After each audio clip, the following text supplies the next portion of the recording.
Testing of Fuji Differential Pressure Transmitter. The unit has been set to a calibration range of input signal from 0 to 1000 millibar square root type. For testing, we add a 24-volt DC power supply, a multimeter in order to measure the milliamp output, and some pressurized air as input signal.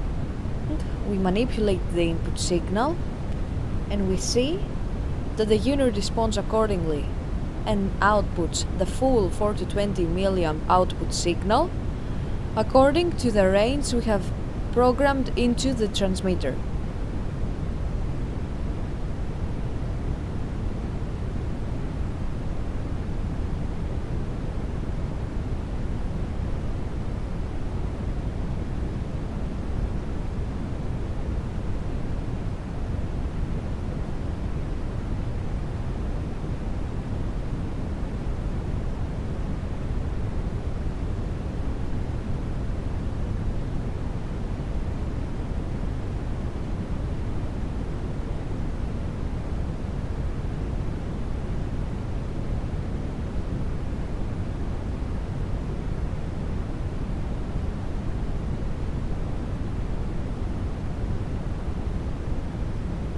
It is now clear that the differential pressure transmitter is working successfully and is ready to be delivered to the customer.